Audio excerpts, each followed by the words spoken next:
centrales con Victoria Montenegro Torres, legisladora de la Ciudad Autónoma de Buenos Aires por Unión por la Patria, presidenta de la Comisión de Derechos Humanos, Garantías y Antidiscriminación y nieta recuperada además por abuelas de Plaza de Mayo.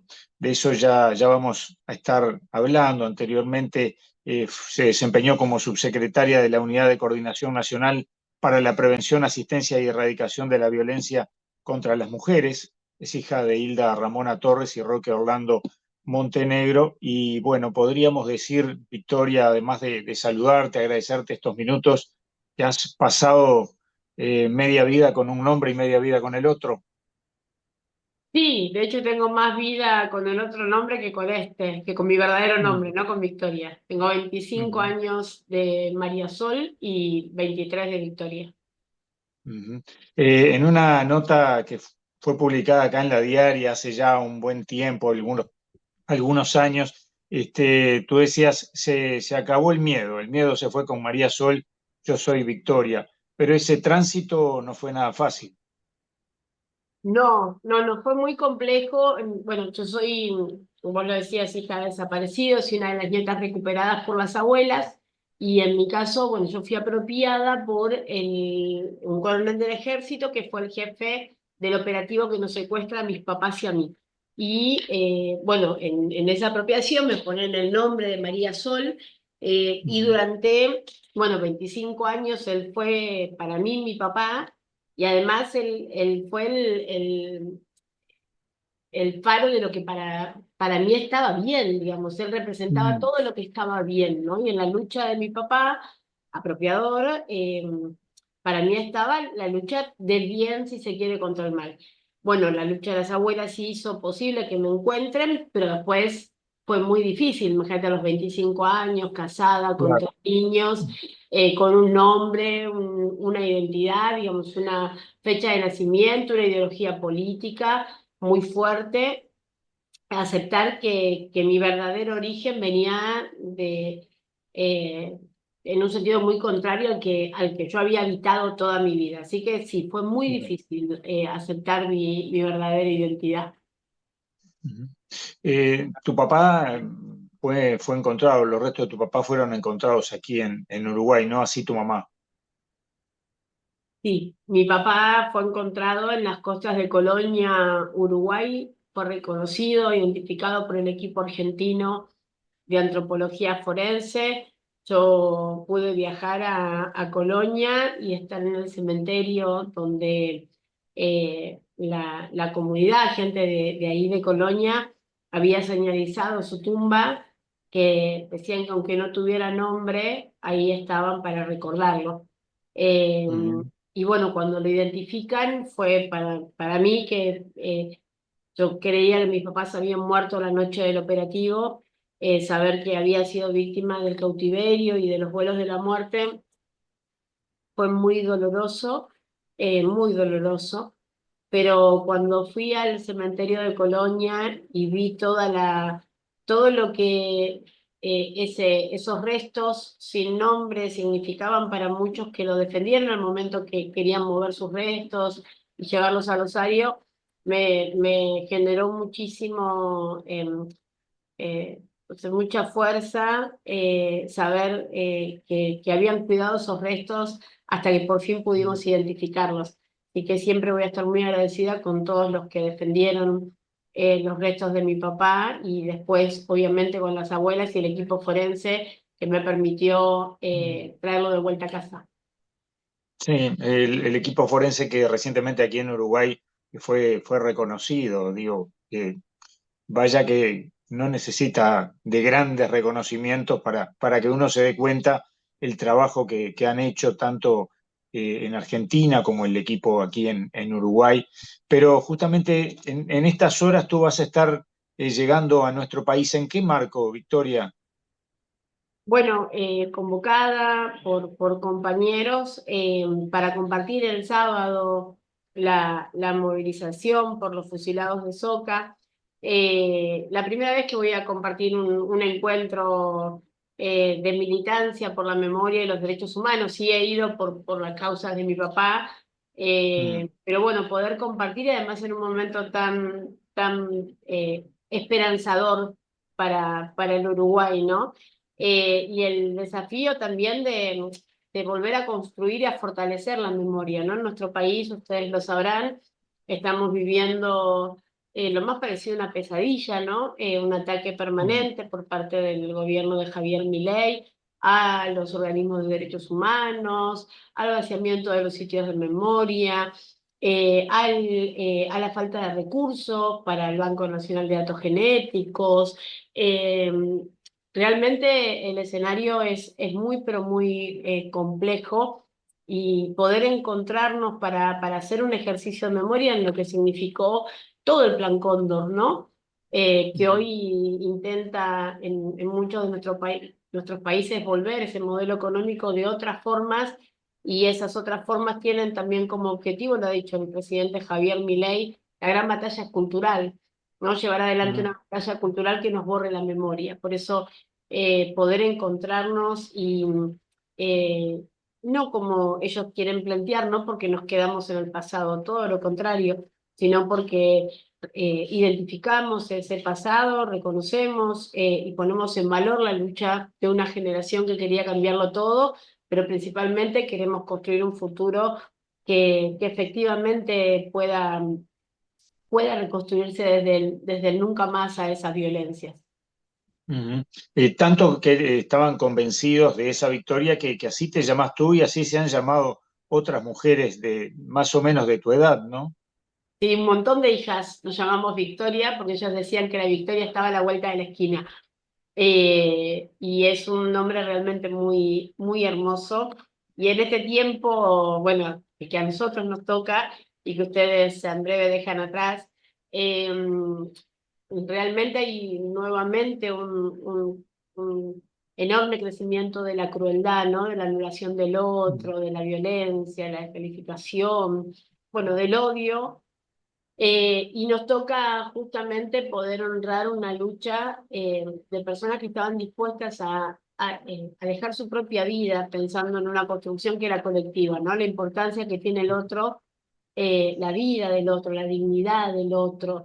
Y me parece que todos estos encuentros de memoria nos llevan a reflexionar sobre eso, ¿no? Sobre una generación a la que debemos honrar y un legado que tenemos que defender. Creo que en este tiempo más que nunca hay que defender ese legado, porque además hay generaciones muy jóvenes eh, que no conocen mucho esta historia, que no terminan de entenderla, y hay que hacer un gran ejercicio para poder transmitirles todo lo que significó esa generación, sus sueños, su lucha, su destino, el que les impusieron esas dictaduras militares, pero también la resistencia de los organismos de derechos humanos en la Argentina. Bueno, la resistencia ahí, por ejemplo, en Uruguay, en Colonia, de esas personas que se plantaron y defendieron los restos de mi papá y de otros compañeros que habían aparecido en las costas de Colonia. No había pruebas de lo que había pasado, pero ellos denunciaban que claramente algo había pasado y tenía que ver con la dictadura militar, y algún día se iban a generar las herramientas que iban a hacer posible encontrar la verdad sobre esos restos. Efectivamente sucedió, las madres, las abuelas lograron crear el equipo forense, y el equipo forense hoy sigue buscando los restos de nuestros desaparecidos, pero también sigue en la Argentina trabajando por las víctimas de la violencia institucional, de los femicidios, de los transfemicidios. Entonces, cuando nos dicen que los derechos humanos se quedan en el pasado, es todo lo contrario. Nos hacemos fuertes en esa historia justamente para poder velar hoy por los derechos humanos, bueno, en la actualidad. Ujú. Tú hablabas a propósito del presidente argentino, de la batalla cultural, esa batalla cultural que dieron las dictaduras de nuestros países, pero que después han dado otros gobiernos también. Y hay aquí en Uruguay en estos momentos fuerzas políticas que integran el Parlamento, pidiendo, por ejemplo, bueno, que se les otorgue una prisión domiciliaria a los genocidas de esos tiempos bueno, y otras prebendas, como por ejemplo jubilaciones exorbitantes frente a lo que es una jubilación o una pensión de un trabajador o una trabajadora común.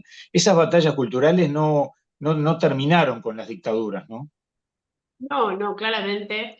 Y hoy están más vigentes que nunca, ¿no? Justamente Mm. hay una derecha que vuelve a escribir la historia, o intentar escribir la historia borrando todo el proceso que nosotros logramos identificar durante muchos años. Digo, esto, identificar que no hubo una guerra, que no entraron en guerra para ganar la paz, que hubo terrorismo de Estado, que respondieron a un plan que fue el Plan Cóndor, de sometimiento para todos nuestros países, de saqueo de nuestros recursos naturales, de destrucción de todo nuestro tejido social, instalando el miedo para que nunca más surgiera una generación que pudiera identificarse a sí misma con capacidad de transformar esa realidad, ¿no? Y encontraron otras formas, otros mecanismos.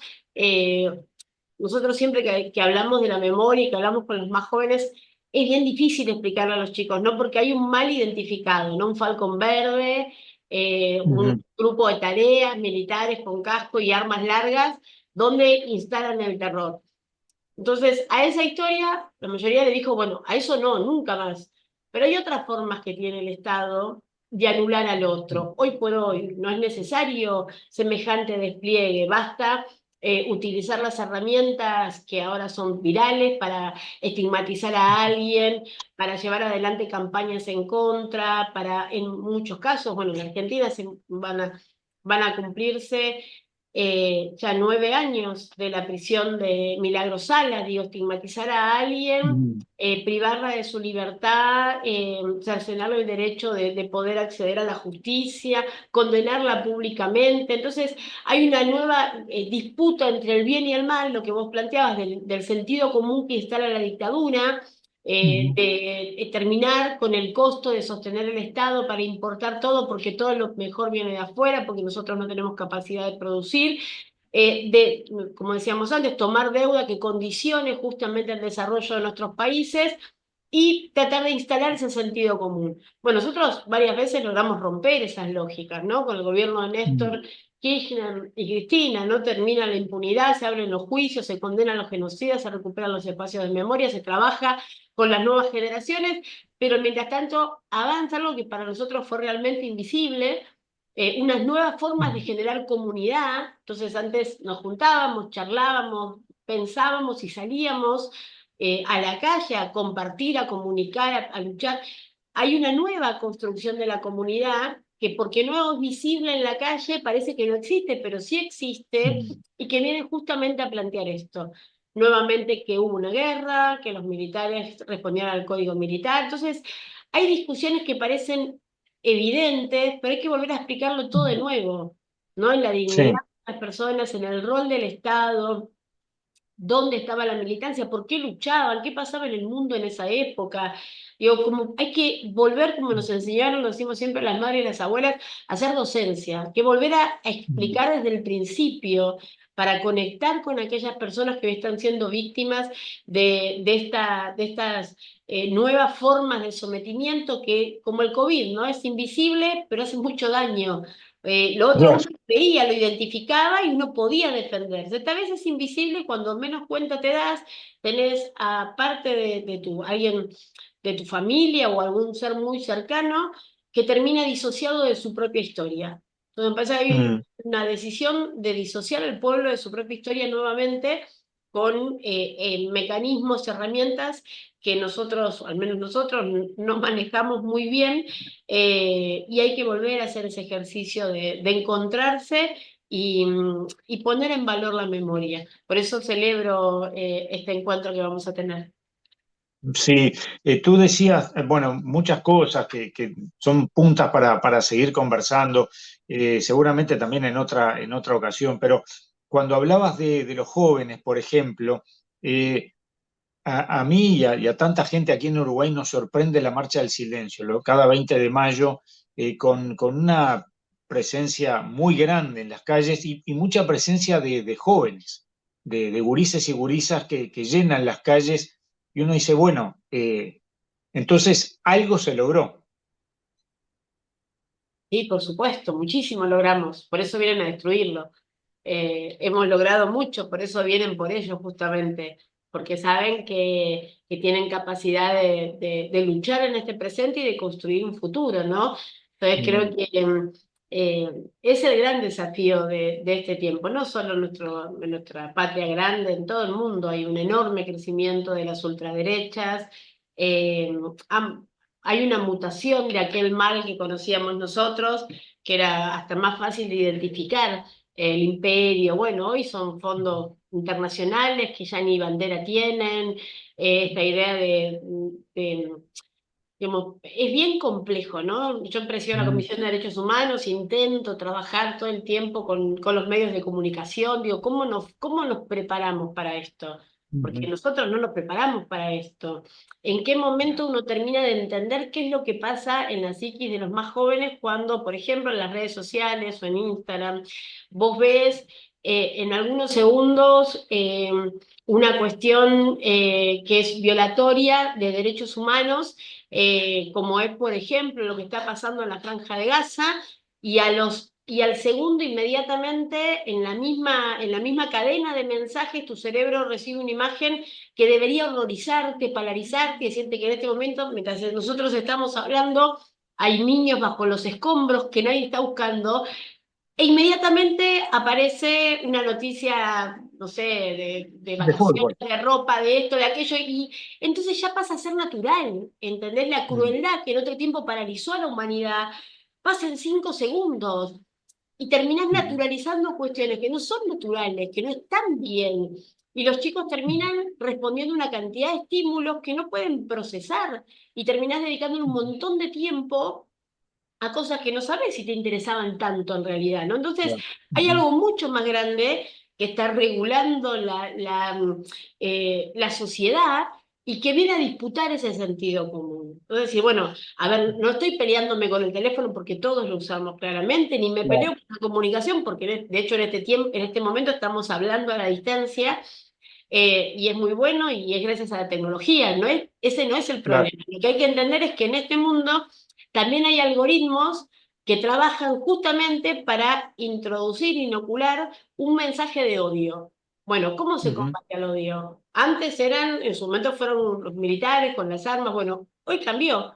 ¿Cómo hacemos para ujú, combatirlo? ¿Qué ámbitos generamos nosotros para identificar cómo existen, qué herramientas tenemos, cómo sintetizamos la memoria? Siempre es el encuentro, obvio, siempre nos gusta compartir un mate, compartir un ámbito, charlar, agarrarte en la mano, abrazarte, eso no lo cambia nada, pero lo ujú. otro también existe. Entonces creo que hay un enorme ejercicio para hacer, sobre todo con las nuevas generaciones, que la profundidad de la historia. En el caso nuestro, cómo nacen las abuelas, cómo transitan el camino hasta encontrar el avance científico que permite identificar que la sangre les iba a servir para encontrar a los nietos, cómo pensaron que la dictadura Ujú. no iba a ser eterna y crean el equipo argentino de antropología forense para que el día que por fin se vaya la dictadura tengan ahí nomás, porque sabían que iba a haber poco tiempo, la prueba de que había huesos, había personas fusiladas que no habían desaparecido. Digo, todo ese camino que es tan potente, que es tan rico, que está lleno de resistencias. ¿Cómo se lo explicamos a los chicos que rápidamente por la inmediatez de las redes se frustran? Y Ujú. mira, esta mujer durante 40 años se cayó, se levantó, se cayó, se levantó, se cayó, y golpeó una puerta y se la cerraron, y otra, y otra, y otra, y otra, y viajó por este lado, y viajó por otro, y viajó, a veces hasta se murió sin encontrarlo y vino su compañero y por fin lo pudo encontrar. Entonces la memoria, la lucha, la resistencia, la vida en sí misma tiene otro sentido. Tiene otro sentido, luchar por el bien o resignarte, o peor hoy por hoy, ¿no? Ser parte de los que hacen daño. Me parece que la memoria sirve para que podamos discutir con profundidad cuestiones que hoy nos interpelan abiertamente y que demandan de un ejercicio además de memoria, de inteligencia y de solidaridad en poder pensarlo juntos. Entonces, si yo tengo este pedacito de historia, chiquitita, insignificante, pero que es un pedacito de historia sumadas a otras miles de historias que hicieron posible construir una parte de la memoria que hoy nos vienen a disputar. Bueno, ¿cómo volvemos a hacernos fuertes aportando estas historias, experiencias, temores, certezas, para poder construir una barrera que nos permita ponerles un frente a este avance del mal y principalmente que pueda defender a nuestras generaciones más jóvenes que no tienen los anticuerpos que nosotros tenemos. Hasta por ahí nomás Ujú. también, ¿no? Pero algo más de anticuerpo tenemos. Por eso siempre me parece que es muy interesante que podamos, nada, pensar juntos nuestras historias y recordar a los nuestros. Tú decías allí, y así te presentábamos como presidenta de la Comisión de Derechos Humanos, Garantías y Antidiscriminación, y ya finalizando el tiempo que nos habíamos dispuesto ambos, preguntarte justamente cuáles son las vicisitudes que estás enfrentando, y no solo las que llegan notoriamente desde el Estado, sino esas otras persecuciones que a veces seguramente ni querrás hablar de ellas, pero que seguramente están instaladísimas hoy en esa sociedad argentina tan convulsa. Sí, bueno, por supuesto, todo lo que tiene que ver con la memoria, la verdad y la justicia, con, como te decía, el avance del Ejecutivo, la decisión de liberar a los genocidas, la visita de funcionarios a la cárcel, de diputados nacionales, actualmente de actores judiciales que reciben a los genocidas en su condición de víctimas, digamos. Ujú. Pero también hay una cuestión en esto que te planteo de la crueldad, ¿no? O la anulación del otro, o aquel que merece vivir y aquel que no. Yo quizás te pongo dos ejemplos como muy concretos que son los que, en los que hoy estamos muy abocados y además eh, con muchas limitaciones por lo que significa el gobierno nacional y particularmente el de la Ciudad de Buenos Aires, que está gestionado por un Macri también, eh, pero que igualmente nos encuentra enfrentándolo. Por un lado son las personas con discapacidad, ¿no? Este gobierno viene a cercenarles derechos a cientos de miles de personas con discapacidad que sin la presencia del Estado no pueden garantizar ya ni siquiera su calidad de vida, no pueden garantizar su vida, porque la presencia, el certificado de discapacidad les permite algunas cuestiones que por supuesto podrían mejorarse, pero a un ingreso que es mínimo, pero un montón de cuestiones de acceso a la salud que son fundamentales para vivir. Bueno, todo eso hoy está no solo en riesgo, sino ya hay consecuencias reales sobre este colectivo. Los adultos mayores, nuestros adultos mayores perdieron la posibilidad de acceder a la medicación como hasta hace nada, un año, la tenían cubierta desde el Estado Nacional. Eso significa que nuestros adultos mayores hoy no pueden continuar con sus tratamientos como los tenían y pone literalmente en riesgo su vida. Y otra cuestión quizás más concreta y que te demuestra de qué se trata esto, ¿no? Vos tenés yo estoy en la ciudad de Buenos Aires. El gobierno nacional decidió disolver un programa que, a ver, se llama dirección, bueno, es una dirección que lo que hacía era funcionar como un paraguas. Había Ujú. los enfermos oncológicos o personas con tratamientos de alto costo, tenían como instancia el Estado Nacional, que le garantizaba a todos la posibilidad de acceder a su tratamiento. Eso el Estado argentino hace muchos años lo venía garantizando, con la excusa de que supuestamente hubo alguna cuestión de corrupción, que al final en la investigación, de hecho la justicia dice, no hubo casos de corrupción, Ujú. está perfecto. Vos podés, por supuesto, cambiar, porque asumís la gestión y decidís cambiar eso, no hay ningún problema. Lo que vos no podés es dejar de garantizarlo. Bueno, el Estado Nacional dejó de garantizarlo. Y mucha gente se murió, se muere, niños se murieron.